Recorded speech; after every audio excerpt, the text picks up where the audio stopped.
você gosta de falar muito que o Estado é uma gangue criminosa. Concordo? Concordo não, Sim. é isso, né? Você fala isso. Explica pra gente esse raciocínio, por que que o Estado é uma gangue criminosa. E eu já digo que eu concordo, tá? Qualquer que seja o seu argumento, ponto. Mas explica pra galera que tá ouvindo aí, por que que você defende isso?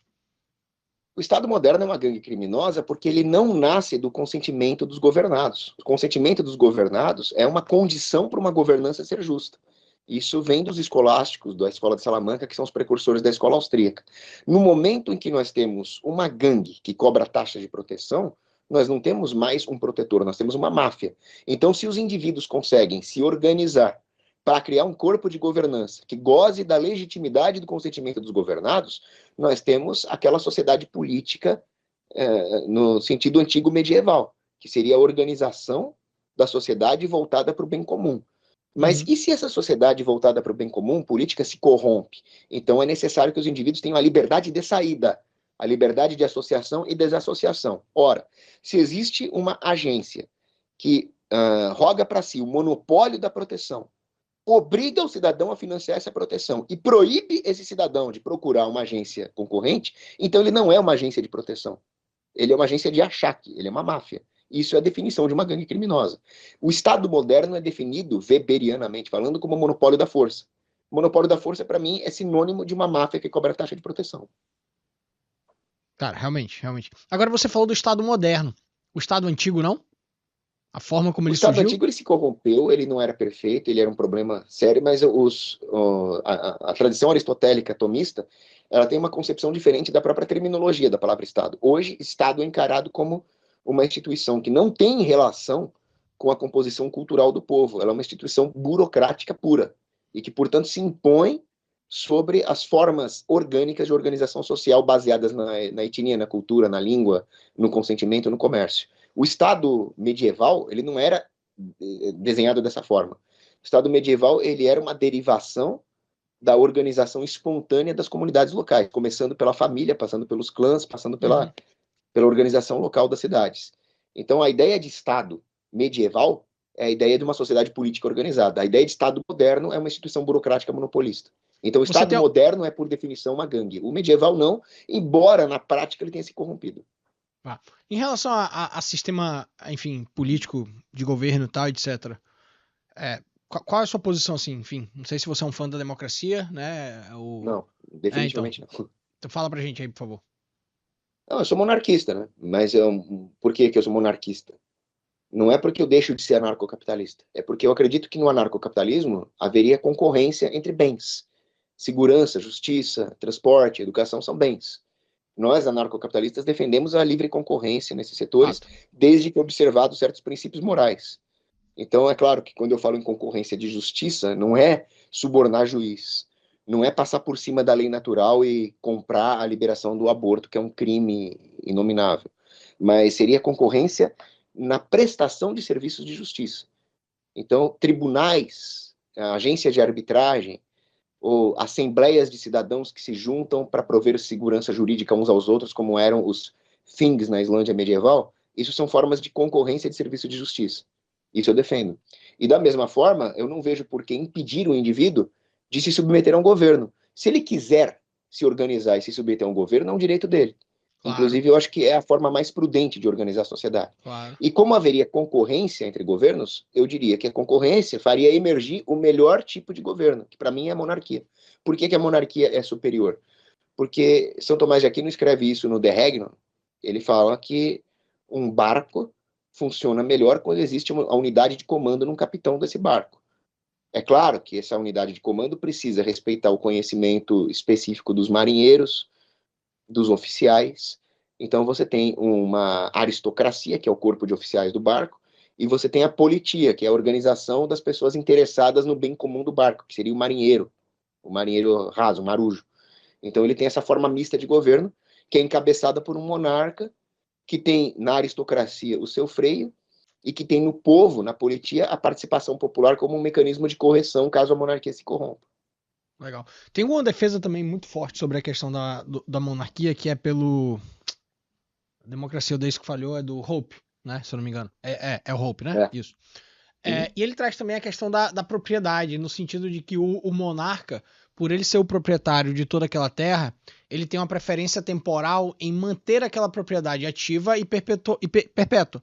De forma que, naturalmente, ele vai querer que as pessoas tenham as melhores condições, etc., para poder se, né, perpetuar aquele patrimônio, aquele bem, podendo, inclusive, fazer concessões. Em contrapartida, a galera que não é monarquia já fala, porra, mas peraí, e se o monarca for um louco? A partir do momento que ele é um louco, como que eu destituo ele, sendo que ele é o proprietário? Né? Tem esse ponto. Quer comentar? Sim, isso é muito importante. Na Democracia Deus que Falhou, Ropa compara o governante democrata a um zelador.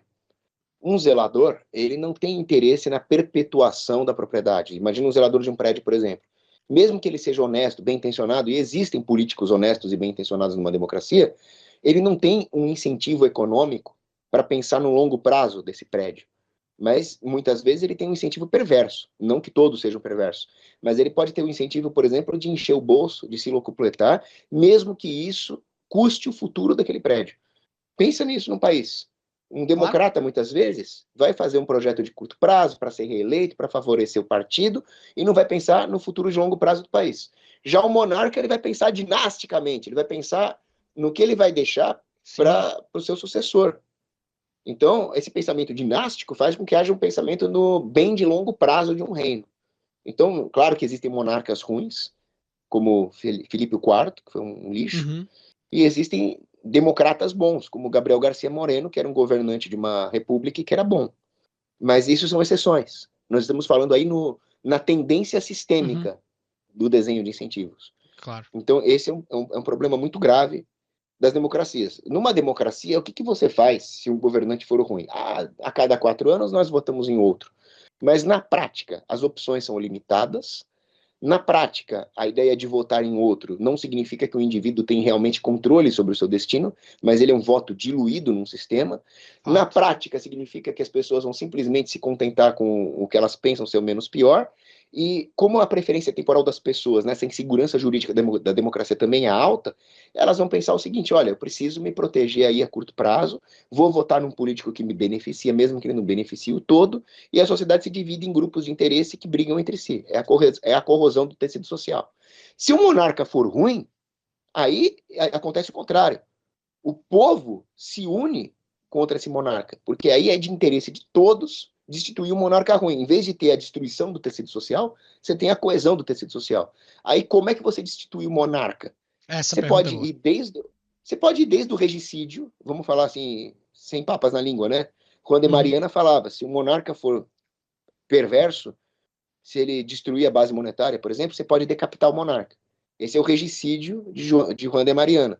Você pode partir desse extremo até a ideia de, olha, o Principado de Liechtenstein, por exemplo. Vou me separar do monarca. Monarca, você não manda mais aqui. Não consinto mais com seus impostos, com as suas taxas. Não consinto mais em pagar a taxa de vassalagem para você me defender. E se você for lutar numa guerra, eu não te apoio mais. Então ele vai perdendo força, ele vai perdendo capilaridade. Ele vai ficando isolado politicamente.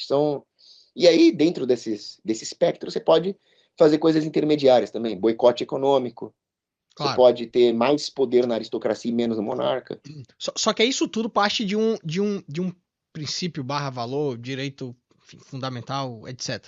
Natural, que é a propriedade privada, né? Sim. Necessariamente, para esse sistema que a gente está conversando, ainda que um anarcocapitalismo, havendo uma concorrência, vamos chamar de nações com monarcas, eu necessariamente preciso ter uma propriedade privada absoluta. Confere? Se não absoluta, mas pelo menos respeitada absolutamente no que tange ao sistema. O sistema não pode ser baseado na coerção contra a propriedade privada.